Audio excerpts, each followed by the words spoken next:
Blinken says he expressed Washington's commitment to finding a peaceful resolution to last month's military takeover.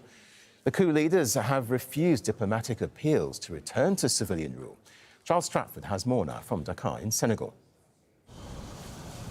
The streets of Niger's capital, Niamey, remain calm, but the military coup leaders show no sign of backing down.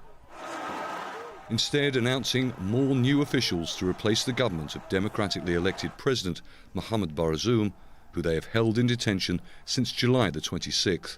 The President of the National Council for the Safeguarding of the Homeland, Head of State, decrees Article 1, Mr. Lamine Zain Ali Mohamed, is appointed Prime Minister. All diplomatic efforts at finding a peaceful solution to the crisis have so far failed. In its latest response, the military junta said it had refused entry to a delegation from the African Union, the UN, and the regional bloc ECOWAS because of security concerns. This only hours after the acting US Deputy Secretary of State, Victoria Nuland, said she had held 2 hours of difficult talks with the self-appointed defence minister and had been refused access to Niger's detained leader.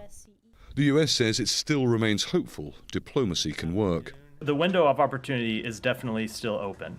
We believe that the junta should step aside and allow President Bazoum to resume his duties tomorrow, anytime in the near future.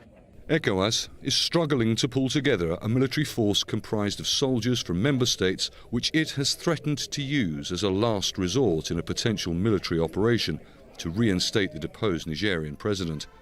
Nigeria's President Bola Tinubu is the new chairman of ECOWAS. Nigeria, with by far the biggest army in the region, would be expected to take the lead in any such military operation.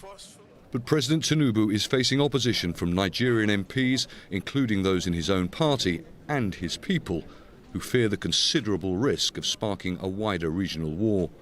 And if that were to happen, it could lead to a deterioration in the already difficult fight against armed groups like Boko Haram, ISIL and Al-Qaeda. We have multiple levers on which we can leverage to achieve the end that we are seeking to achieve, which is to uphold the ECOWAS protocols by ensuring that there is a return of civilian democratic rule under the leadership of President Bazoum. The refusal by Niger's coup leaders to allow entry into the country by a combined United Nations, African Union and ECOWAS delegation comes 2 days before a second emergency ECOWAS summit on the crisis. It's expected the focus of that summit will be discussions about a potential last resort military solution. The diplomatic avenues are still open, but there are fears that they are becoming increasingly slim. Charles Stratford, Al Jazeera, Dakar. Well, the US State Department has given more details on the call between Antony Blinken and the ousted Niger President Mohamed Bazoum. I will speak to the conversations the Secretary's had with President Bazoum, and in those conversations, the Secretary has, number one, looked for an assessment of the situation from President Bazoum. Number two, he's been checking on his safety and his health and the health and safety of his family.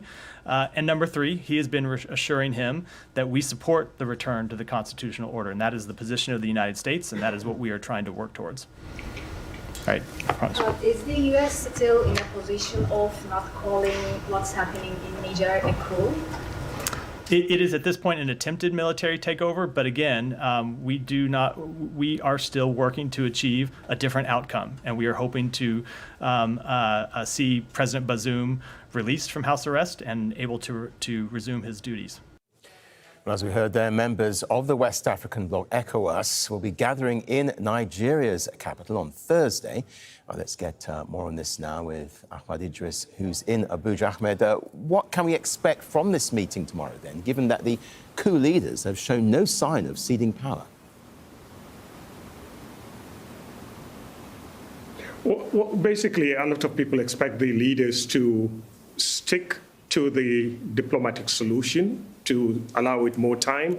But again, we expect to see more sanctions coming into effect. Whether or not that will succeed, it's not clear at the moment, but we are hearing right now that inflation has gone through the roof in Niger Republic. Electricity has been cut off, so a lot of people are out of jobs, especially small jobs that depends on electricity to generate income. So leaders will try to leverage on that. They will try to squeeze Niger more and more tightly so as to gain some kind of concessions from the coup leaders. However, it's looking increasingly clear that diplomatic solutions may not resolve this crisis anytime soon. Military option, Nigeria says, is still on the table. Some sources even have gone far to say that the troops on this side of the border are ready in case there is an order or a go from the military, from the heads of state in the region. So the meeting tomorrow will basically look at developments since the last meeting here in Abuja, whether or not they will allow more time for diplomatic solutions, but that diplomatic solution is increasingly looking unlikely at the moment. And what about then divisions within ECOWAS itself over what should happen going forward? Well, among the member states, whether or not there are divisions, these have not been sort of underlined clearly or in public. There are some countries who will not participate in any military action against Niger. And even Nigeria, the largest contributor of forces, there are divisions within the community, within the Nigerian community. People are mostly against any military action in Niger. But again, for ECOWAS, what options are there? Sanctions? Well, sanctions have not worked in Mali, sanctions have not worked in Burkina Faso, and they're also not working in Guinea. So basically, the only option for many of the heads of state angling for a quick resolution of this conflict will be the military option. But who is going to fund these military activities in Niger? Basically, these countries are really, really going through a tough time economically.